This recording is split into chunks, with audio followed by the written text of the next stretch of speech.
بسم الله الرحمن الرحيم. السلام عليكم ورحمة الله وبركاته، مشاهدي ملعب الملكي في كل مكان. عندنا أخبار وكواليس مهمة جدا جدا من داخل نادي الزمالك اللي تهمنا وتهم حضراتكم، ولكن في البداية اللايك والاشتراك في القناة بيفرق بشكل كبير عشان نستمر في تقديم أخبار نادي الزمالك يوميا ولحظة بلحظة. خليني أبدأ معاك على طول بالمفاجأة المدوية اللي هتحدث في الأهلي بعد خسارته من أو بعد عفوا تعادله مع مودرن سبورت بالأمس 2-2 طبعا، ورحيل 3 نجوم من النادي الاهلي، كمان يعني اكتمال الصفوف للمقاولون العرب وقيد صفقه الزمالك الجديده تحت السن.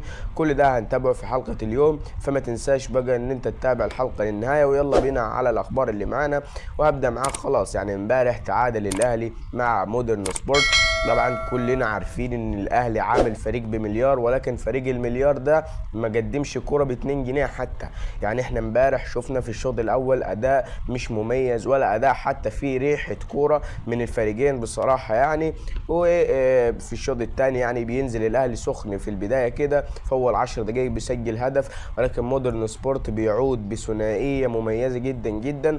وشوف كلنا شفنا برضو بعد نهايه المباراه ان في شتيمه كبيره من جمهور الاهلي لحسام حسن، لانه فقط مشى من عندهم لفريق منتصف جدول وجاب فيهم هدف.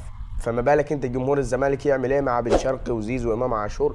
احنا مش حاطين الكلام ده في دماغنا. طبعا امبارح برضو البلونه ما عملش اي حاجه، عمل اسيستين فقط. يعني الاسيست يعني مش هيفرق مع الفريق باي حاجه.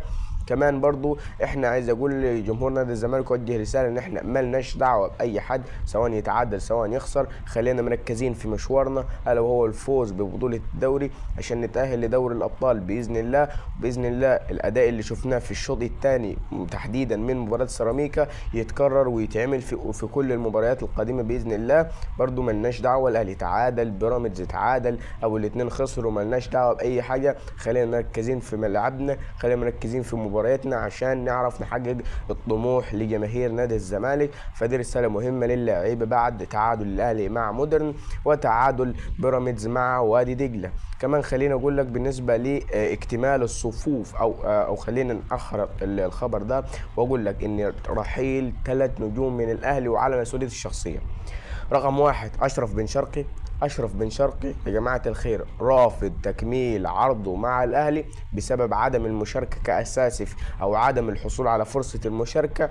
كمان حاليا ابلغ وكيله ان انا دور لي على عرض وهمشي لاعب قبل يناير، في احتماليه كبيره ان العروض تجيله من الخليج واللاعب هيمشي مجددا للخليج. كلام على اشرف بن شرقي، وبالفعل تم التوصل لاتفاق مع احد انديه الخليج، ولكن ما فيش حاجه رسميه. وكمان تم عرضه على الزمالك مجددا. فده بالنسبه لاشرف بن شرقي. النجم الثاني اللي هيرحل الا هو حسين الشحات، وكمان هو الاخر ابلغ وكيله بان انا دور لي على عروض في الدوري المصري عشان انا خلاص هتجه لي مكان اخر العب فيه. يعني كمان اليو ديانج المفاجاه الكبرى رفض التجديد مع الاهلي، والاهلي ابلغ الجهاز الفني بتاعه ان انت قعدوا دكه عشان نأدبوه احتمال انه يجدد.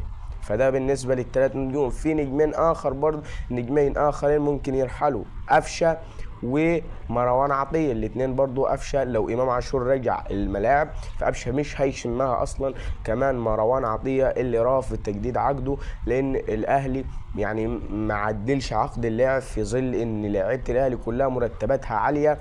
ففي مفاجأة مدوية، الأهلي هيعلي سعر أو عقود معظم نجومه خلال الفترة اللي جاية عشان اللعيبة تستمر معاه.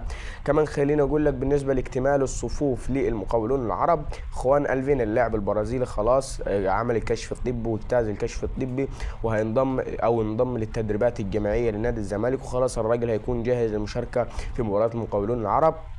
كمان احمد فتوح اعتذر للجهاز الفني لنادي الزمالك وهيكون برضو جاهز للمشاركه في المباريات المقبله. بارون اوشنج اللاعب الكيني، الزمالك خلاص بعد ما خاطب الفيفا والفيفا سمح بان الزمالك يقيد اللاعب تحت السن، ولكن اتحاد الزريبه او اتحاد الجرجير والفجل رافض تقييد اللاعب، ولكن الزمالك بياخد امر وفرمان من الفيفا بتقييد اللاعب الكيني بارون اوشنج. كده تكون انتهت اخبارنا وكواليسنا. اتمنى في النهايه الدعم كزملكاوي وقناة زملكاوية جديدة على اليوتيوب بعد حذف القناة الكبيرة. شكرا لكم، السلام عليكم ورحمة الله وبركاته.